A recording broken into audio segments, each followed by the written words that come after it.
On this episode, we are going to discuss the winners of the 11th Anime Trending Awards, and I'm also going to go over the 10 shows that I'm going to be watching in the spring 2025 anime season.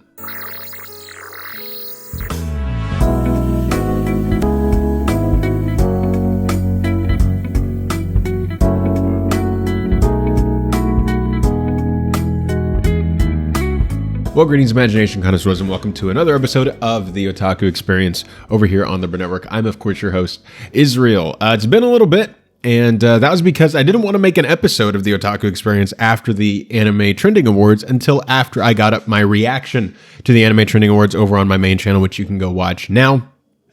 But then, last week, what happened last week? Why didn't I do the show? What was I doing? I was doing something, and I totally forgot what I was doing. But anyway, that's fine. So we're here now, and we're going to talk about that, and we're also going to talk about anime I'm watching in the spring 2025 anime season. Then we're going to go over rankings, and we're going to be done, okay? So two things, because both of these things will probably take a little bit, and I haven't, it was a really busy week. Like I went through like 1 week of stories and there was like 800 stories. Usually it's like 300. I was like, what? So anyway, so you'll get, for me, 2 episodes this week, but for y'all, 1 episode this week and 1 episode early next week and then another episode. So anyway, we're going to get straight into the winners of the Anime Trending Awards here, and I'm sure you guys already know because it's old news at this point, but we still got to talk about it. FRIEREN won. FRIEREN won the Anime Trending Awards. It won Anime of the Year in a pretty close race, not the closest we saw. There was other races that went throughout the night. I remember talking about it in my reaction, but I totally forgot which ones they were. But there was one race, maybe it was Best Girl or something, where it was within like less than 100 votes. Now, it wasn't like that for Anime of the Year, but it was still like out of the 10,000 and plus votes that FRIEREN and Dangers in My Heart Season 2 got, there was a difference of like 200 or less votes in there that made that difference. And then the next one, Dandadan, was like 500 votes behind Dangers in My Heart. So kind of close, but anyway, one thing I will continue saying is that my top 3 were about what I said they would be. Dangers in My Heart, Dandadan, and FRIEREN. I believed that FRIEREN was going to win, and I was right. I thought second place would be Dandadan and then Dangers in My Heart in third, but right when I was making my video, before I actually started the awards, I was like, you know, it's just been doing too well. I'm switching Dangers in My Heart as number 2. It's now the upset candidate to beat FRIEREN. But FRIEREN still pulled out a win there, which was nice to see. And I'll just say, overall, throughout the awards, all 3 of them performed fairly well. And you could see that the love was pretty evenly divided amongst the 3. Dandadan won a lot of technical categories. Dangers in My Heart won, you know, like the shipping and the couples and all those types of categories. And then FRIEREN won, like, you know, screenplay and those types of things. So, so, you know, they were all kind of awarded in different ways. And it was just nice to see that Anime Trending, once again, like I also said this when I was reacting to it, that Anime Trending, in terms of their award winners, is like on a really good streak right now. What was it, like a few years ago? I believe they voted for, oh snap, what is it? I know Bocchi won. Oh, Fruits Basket, then Bocchi the Rock. Fruits Basket Season 3, Bocchi the Rock, Tengoku Daimakyo, and then FRIEREN. I want to say before that they voted for Keep Your Hands Off Eizouken, but I could be completely off about that. But for some reason, that's what my mind is thinking. That was really before I got super into anime. So I just kind of, I've seen it before, you know, like when I glanced through who won in the history after I got into anime. And I think that was who won, but I could be wrong. I know it was at least nominated. But anyway. So that was Anime of the Year. Then we have Anime Movie of the Year. And this was a huge upset in my mind. Spy Family Code White beat The Boy and the Heron. Now, the only thing that I can attribute this to is that The Boy and the Heron feels old at this point. Like the awards happened a few weeks ago, and The Boy and the Heron came out, even in the United States, like over a year ago. And if you're in Japan, you know, it came out like a year and a half, close to 2 years now. And so I can understand that maybe like that time thing is definitely a factor. But maybe people just be liking Spy Family more than Boy and the Heron. I have no idea how. Like I said, I liked the Spy Family movie. I didn't think it was particularly great, but it was a nice piece of, fun entertainment that I was able to, go to the theater, watch, have a few laughs, and leave, and kind of, for the most part, forget about. Whereas Boy and the Heron, the more I watch it, it's one that has just continued to stick with me, and one that I've wanted to go back and re-explore. But there's that. And then third, which was what I think we all kind of expected to be in the top three, but not really a part of the overall winning conversation, was Rascal Does Not Dream of a Knapsack Kid. Moving on to the character awards, I thought this was going to be Ken Takakura from Dandadan. It ended up being Ichikawa Kyotaro from Dangers in My Heart Season 2, which I was surprised by because... was it Anna? She was nowhere, she placed below the other Anna. She was like 7th in Girl of the Year rankings. And I was just surprised and since I did Girl of the Year before Boy of the Year, I was like, okay, well, he has no chance. It's going to be Ken. And he didn't take it. It's funny. Keep in mind, if you haven't watched the awards, Himmel's in third here. Just keep that in mind as we go through, because you'll see Himmel pop up again. It's crazy. But anyway, so there was Boy of the Year, and I from what I remember, I think Ken was kind of close. Not like, real close, but kind of close. Then we had Girl of the Year, and this one was one that completely surprised me. And this was Kana won from, Oshinoko Season 2.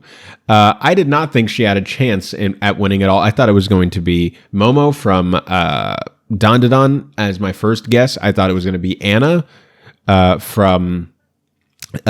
Dangers in My Heart as like my second choice, and then FRIEREN or Mao Mao, who also placed in the top 3, and then kind of just showed up out of nowhere. Wasn't even on my radar that she was even like had that much wind behind her, which just goes to show Kana fandom be strong. I don't know what y'all are on. I mean, I like Kana. Like, of the two girls, I don't know. I'm each season, each episode of Oshinoko, I'm like, which is the better girl? Who do I like more? Who should Aqua end up with? I don't think he should end up with either of them, because I don't think he's in a spot to be in a relationship. But if he's going to be with one, who do I root for him with? And but anyway, so I go back and forth on that. But I was surprised to see Kana just completely take it. Then couple ship of the year, Kyotaro and Anna from The Dangers of My Heart won. And then second, Ken and Momo from Dandadan Season 2, and third, Yuta and Saki. But this was about what I expected. Like, I mean, when Dangers in My Heart is like the second place candidate, even going in, that was what I had expected. And also, like, its whole thing, it's not just like Dandadan, where Dandadan is about one thing and there's like this romance subplot. Dangers in My Heart is about the romance. I was like, you can't be performing this well across the awards circuit. You can't be second place to FRIEREN overall at the Anime Trending Awards, be completely about the romance and not, take coupleship. And so I knew that was going to be the case. And then Ken and Momo were second, which is who I thought would be second. But there's that. Then supporting Boy of the Year, remember, Himmel was third for Boy of the Year. In supporting Boy, he took it. He took first, so there was a possibility where he could have won supporting boy and actual Boy of the Year, which would just have been ridiculous. It was like that year where Eren from Attack on Titan won protagonist and antagonist for the final season. Crazy stuff. So anyway, he won that. Which is fine. I like Himmel. I explained this during my reaction that, like, in my mind, he didn't even like register because he's in the show so little. Not that he's like ineligible to be a supporting boy candidate.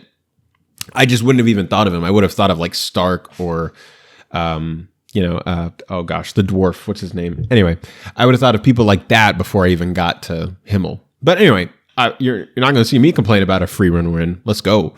Supporting girl was Yuki Suo from, what is it? Alia, Hides Your Feelings in Russian. Then Kurumi, Tokisaki, which I forget what she's from. I'm completely blanking on the name. Who is this? Who is this person? I thought that they had a link, and I thought that would open it. Oh, from Data Live. Oh, that's why I don't watch that show. That's why I don't know who this is. And then third was Ubel, which Ubel was just like the simp vote. Like people just be simping for Ubel. We know this. And so she surprisingly showed up. I didn't even see Fern in the top 10 in either supporting or main girl, which was just a travesty to me. But anyway, moving on. When we get to opening song, my choice won, and I think most people's choice won, which is obviously why it won, which was Otonoke by Creepy Nuts from Dan Dan. It was just crazy, crazy hard. I love that song. And then we'll completely skip Dangers in My Heart for a second and talk about Bling Bong Bong Born from Mashal Season 2, which is also by Creepy Nuts, which is cool. I didn't think about them until they showed the results of the winners, and I was like, I'm surprised that actually didn't win because that's the one that's like completely broke into the main pop culture thing. Like that's a sound on TikTok and social media. Like that was a whole thing. I think what does the opening have? Like 3 billion views or something. It doesn't have that many, but I know it has a lot. Yeah, it has 342 million views on YouTube. And that's just on YouTube. Imagine how many streams the song has. So I think this is, by no stretch of the imagination, the biggest song, the most listened to song in the awards. But somehow placed third, even behind Bokuwa by our Atario from Dangers in My Heart Season 2, which I completely forgot about as an opening. But hey, good for y'all. Then we had ending song of the year, which was Burning by Hitsuji Bungaku. Okay, there we go. Nailed it. First try. From Oshinoko Season 2, which, I completely forgot about. I liked the ending to Oshinoko Season 1 better. Not to say this is a bad opening. Still beautifully animated. Has a lot of foreshadowing and story relevance, especially regarding Ruby's character. My vote would have gone to, and it did go to, Anytime Anywhere by Miele from FRIEREN Beyond Dreams. And not just a great ending, but like just a fantastic freaking song. I just listened to this song. And both parts of the ending where they used both verses and both halves of the song for both endings. So within both endings, you get the same thing. It's like with To Your Eternity Season 2 where they use the same opening. I think more anime need to do this, where if you really have something great, just keep that, man. And just use it. And I just love Anytime Anywhere. And it's just like the best pair of endings I've seen in forever. And then Aspect Awards, adapted screenplay, like I said, FRIEREN Beyond Journey's End won that. Best in Animation, Dandadan took that, no surprise. Character Design, this was a bit of a surprise. I thought it was going to go to Dandadan, but it did not. Went to the Apothecary Diaries. Episode Directing and Storyboard, I thought would have gone to a FRIEREN episode, but it actually went to Days with My Stepsister. Episode 9, and then Dandadan Episode 7 was in second place. Original screenplay, Girls Band Cry, which does not surprise me, even though I didn't watch the show. That's like the original show that I had heard the most about this year. Best in Sceneries and Visuals, FRIEREN Beyond Journey's End, which was a pleasant surprise to me. That's the one I voted for, and the one I think that deserved to win.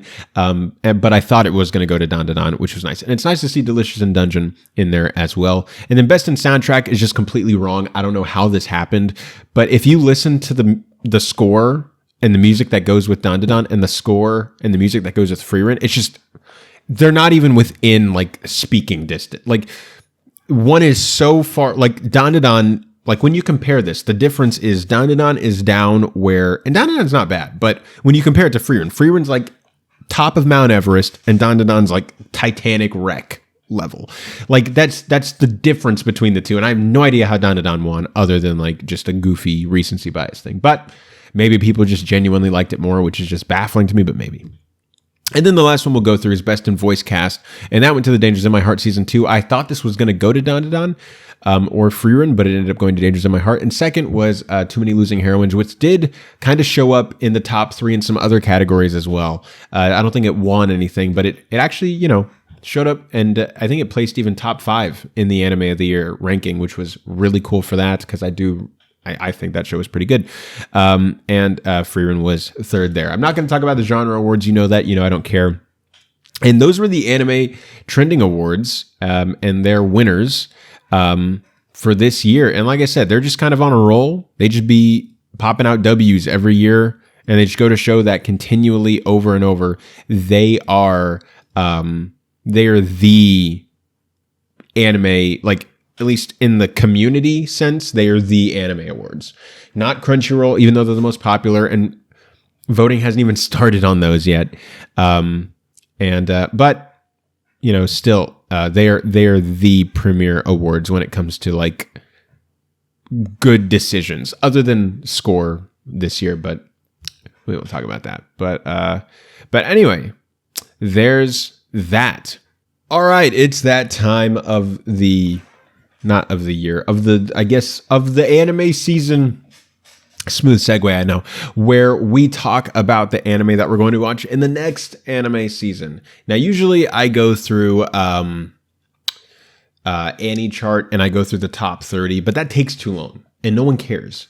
I know by the time I get through like the top 10 that y'all either skipped ahead or y'all just aren't interested in the shows that I'm talking about anymore, which is totally fine and totally fair. And I don't care either. That's why I only watch, like, I don't watch all 30. Why am I talking about them? I already decided what I was going to watch. Anyway, so instead we're going to use livechart.me because it allows me to get rid of the shows that I've decided to not watch, whereas Annie chart is always, sorry, my nose is like itching me. But whereas Annie chart, like they have to be there, and you can like specify which ones you're watching, which ones not, but you're going to see them all listed. Whereas on Annie chart, you can change that. And so on Annie chart, we're going to do that. So starting out with our spring 2025 anime, I believe there's 10 shows total. There might be 11 because there's one ongoing show. We'll just see how this pans out. But anyway, so the Apothecary Diary Season 2, this doesn't really count. This is a carryover from winter, so not even going to talk about that. All right, Windbreaker Season 2. Now, I have not seen the first season of Windbreaker, but I wanted to watch it when it came out. I just ended up like missing the first few episodes, and then you know me, I get lazy, and then I just didn't watch it. And so Season 2 is coming out, and I figured this is my chance to finally hop on the train, and we'll just see how that goes. Next is another sequel, Fire Force Season 3. Fire Force Season 3. Fire Force is a show that I've wanted to watch for years now. But, you know, I want to watch so many things and there's only so much time. But with it actually airing, that gives me more incentive to actually go back and check it out. So this is another thing like Windbreaker where I actually have a chance to go and watch it. Then we have an anime that I've been talking about, one of my most anticipated anime of the year, not just this season. This is probably my most anticipated show of the season, if we're being honest, and it's Lazarus from MAPPA. Even though Uzumaki did not turn out all that well, and that was one of the Adult Swim shows, Lazarus is one that I'm still just so stoked for, and I'm just excited to see what happens. And this one airs in like 11 days, and I'm freaking excited, bro. Like, come on, bring it on. I'm stoked. Please don't be like Uzumaki. Please be good. That's all I gotta say. And I guess if you don't know about freaking Lazarus, I guess we can read it real quick. The year is 2052, an era of unprecedented peace and prosperity prevails across the globe. The reason for this, mankind has been freed from sickness and pain. Nobel Prize-winning neuroscientist Dr. Skinner has developed a miracle cure-all drug with no apparent drawbacks called Hapuna. Hapuna becomes ubiquitous and essential. However, soon after Hapuna is officially introduced, Dr. Skinner vanishes. 3 years later, the world has moved on, but Dr. Skinner has returned, this time as a harbinger of doom. Skinner announces that Hapuna has a very short half-life. Everyone who has taken it will die approximately 3 years later. Death is coming for this sinful world, and coming soon. As a response to this threat, a special task force of 5 agents is gathered from across the world to save humanity from Skinner's plan. This group is called Lazarus. Can they find Skinner and develop a vaccine before time runs out? Sounds awesome. I'm interested. Let's go, man. I've been stoked for this for years, and it's finally coming out in just a few days, so I'm definitely going to be there for that. Then, I'm sure you already saw because I accidentally scrolled, but it's My Hero Academia Vigilantes, a spinoff of the main show, which does, I think, ends like this year, later this year, like in fall or something. And I'll be there for that. So I'll be there for this. And yeah, I mean, I don't really need to be talking about it, but I guess we can. Not everyone needs a license to fight for justice. In a superpowered society, there is nothing ordinary about evil anymore. Heroes trained and licensed to protect and defend the public against supervillains stands above all the rest. Not everyone can be a hero, however, and there are those who would use their powers to serve people without legal sanction. But do they fight for justice in the shadows or for reasons known only to themselves? Whatever they fight for, they are called vigilantes. So, we'll just see how it goes. My brother read this and he said it's fire. So I take that as if it's worth anything to you. But okay, I'm here for it.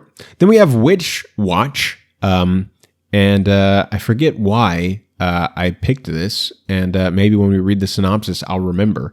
But I know that this one is 2 cours back to back, obviously. So this one's going to be at least like 24 episodes, and just continue on that way.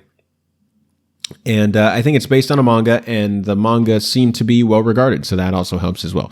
But the synopsis says, Morihito Otogi, a high school student who comes from a lineage of ogres, enjoys a peaceful, ordinary life until his childhood friend Nico moves in with him.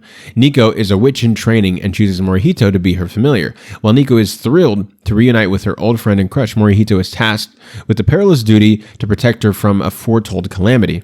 Between the unpredictable chaos caused by Nico's magic and the awkwardness of sharing a home, their lives become a whirlwind of supernatural hijinks and threats. Come on. A comedy supernatural show with magic and romance. I'm in. Come on. That sounds awesome. And I believe I watched the trailer for this as well. And the animation also looked pretty good. So there's that. Then next, another sequel, if I can scroll here, is Shoshiman. How to Become Ordinary Season 2. It's back. This was a super underrated show, in my opinion, in the first season. And it's finally back. I can't say finally. It ended like 8 months ago. But anyway, so Shoshiman, How to Become Ordinary Season 2. This one is, that one where the kids are losers. They're not losers, but they think they are. And they're trying to get rid of their quirks because they're trying to fit in with society. We've all been there. And I found it to be super interesting and just cool, peculiar in a good way. A bit of a slow burn. But overall, I was really into it, and I was excited to see where Season 2 is going to go. And I don't really want to give synopsis because it might have spoilers for Season 1. If you haven't seen Season 1, I recommend you do that. So then we have this, which is a show I didn't even know was coming out until I freaking went through these shows. And this is Kowloon Generic Romance. This one just seems like a lot of fun to me. The animation style, but also just the animation looks like a lot of fun. And I've never really heard of this studio, Arvo Animation, but seems to be doing all right so far. And once again, I don't really watch shows. Like if the manga gets bad reviews, I just kind of completely ignore the adaptation, just because most of the time anime do like a 1-to-1 adaptation. They're not really going to adapt too much. But then if it gets good reviews later on, I might go back.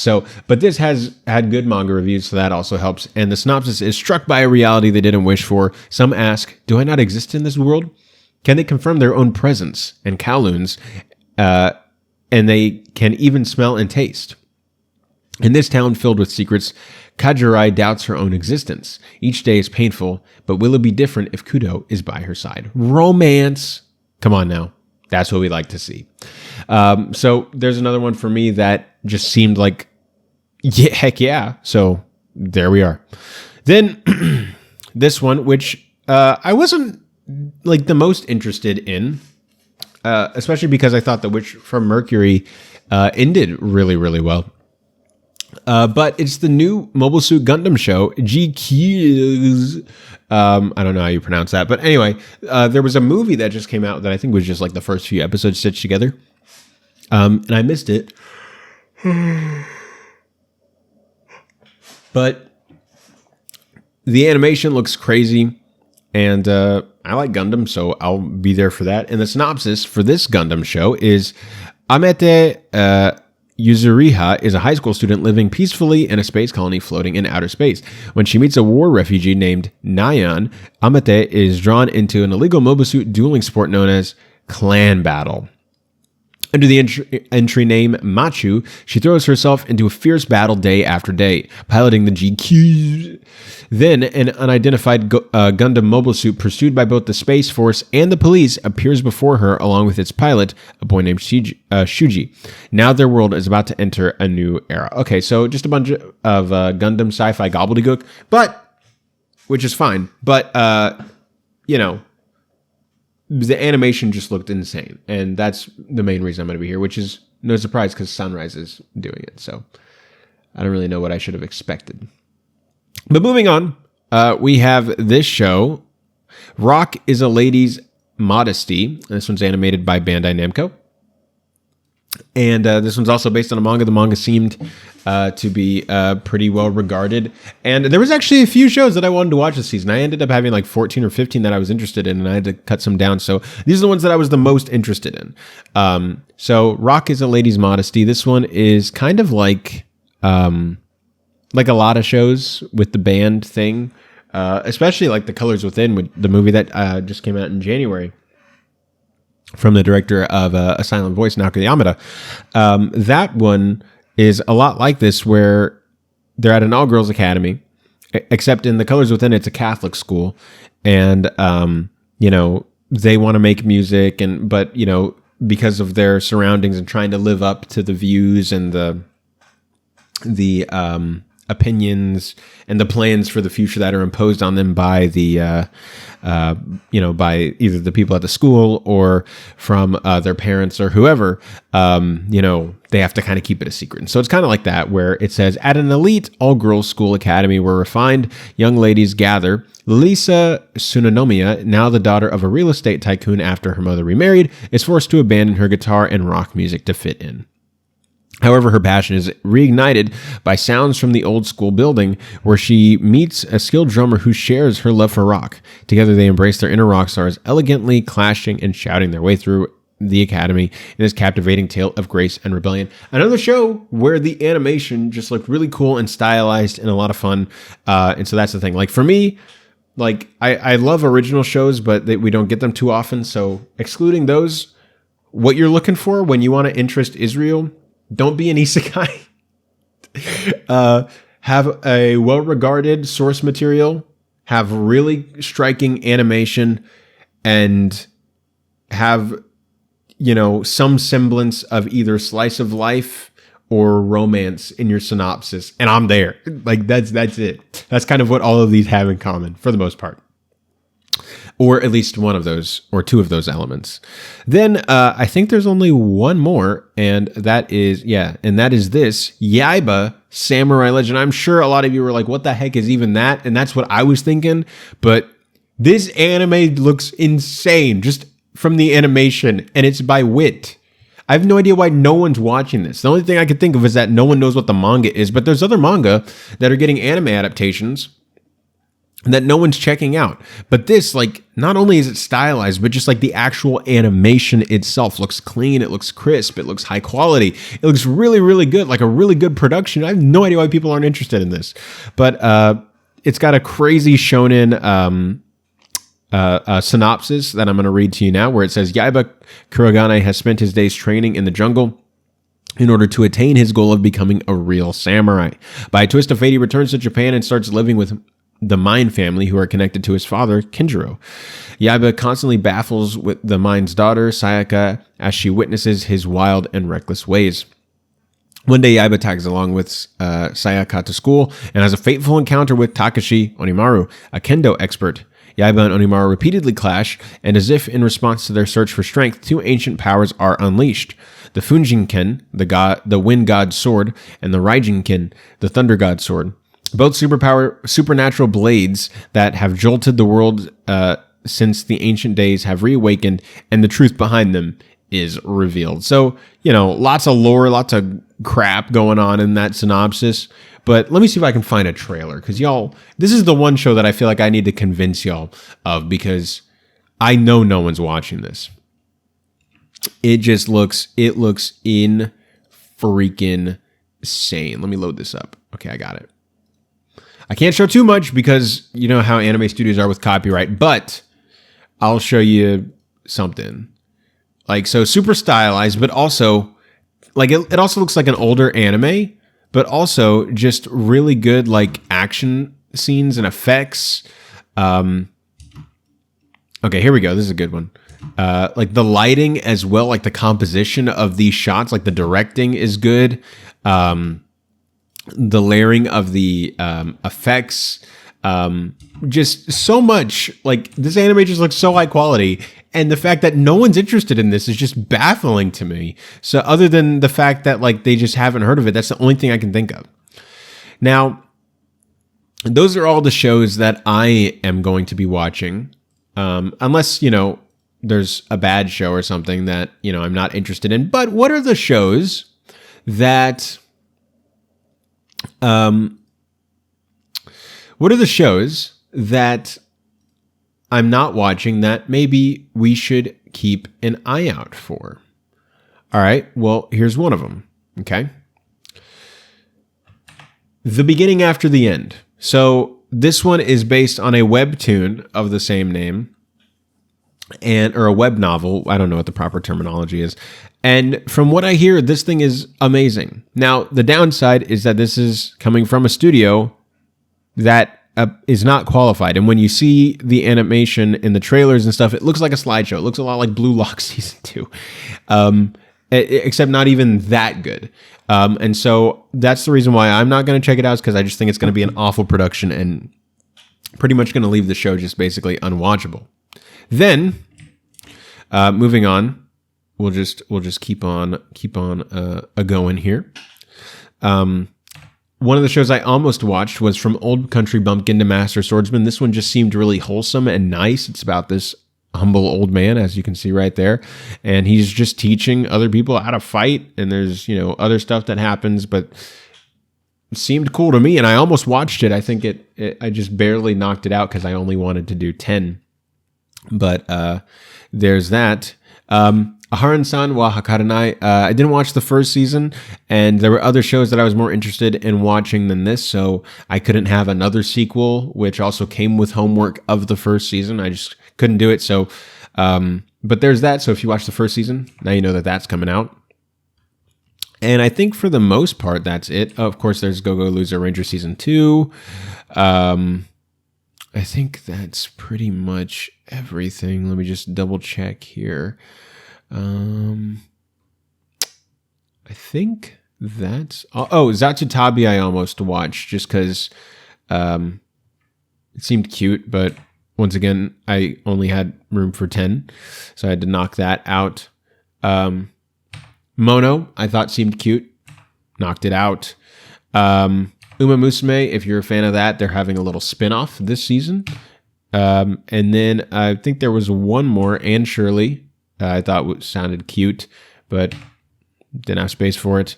And I think that's everything, at least that I was interested in, that I ended up not being able to check out. But so there is what I'm watching in the spring 2025 anime season. I'll go through it one more time of the shows that I'm watching, just so you guys can see them in a in a better light.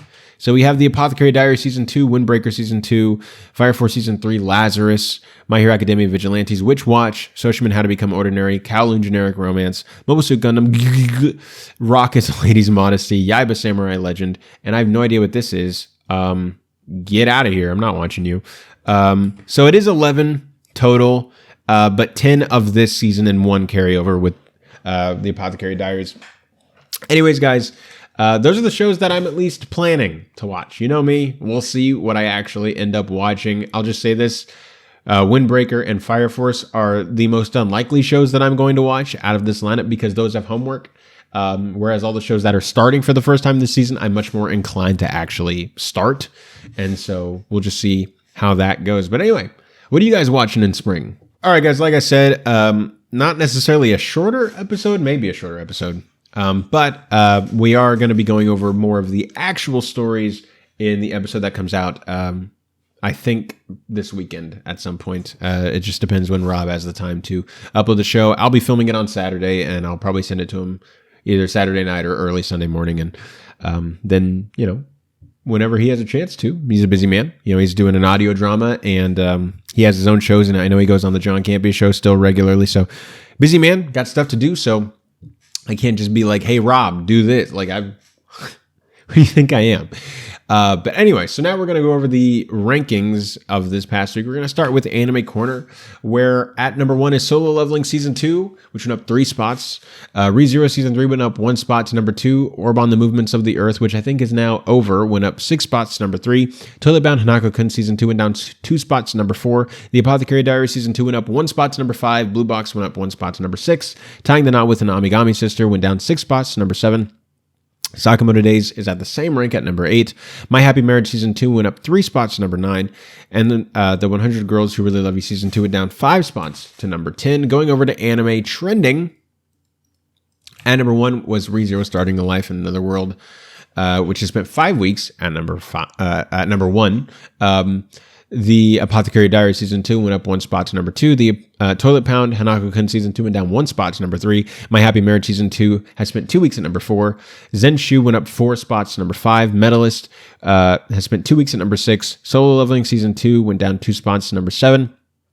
The 100 Girlfriends Who Really, Really, Really, Really Love You Season 2 went down 1 spot to number 8. I May Be a Guild Receptionist went up 1 spot to number 9. And Sakamoto Days is a re-entry into the top 10 at number 10. And guys, that's going to do it for this episode of the Otaku Experience. What did you guys think of the Anime Trending Awards, and what anime are you guys going to be watching in spring 2025? Let me know what you guys think. And remember, there's going to be another episode later this weekend, and you can also watch the show or listen to it, I guess, on Spotify if it's easier for you to do that. And you can also check me out on my main channel, where I just uploaded my reaction to the Anime Trending Awards a week or 2 ago. And all my social medias are in the description as well, so you can follow me there. But anyways, I will see you all in the next episode.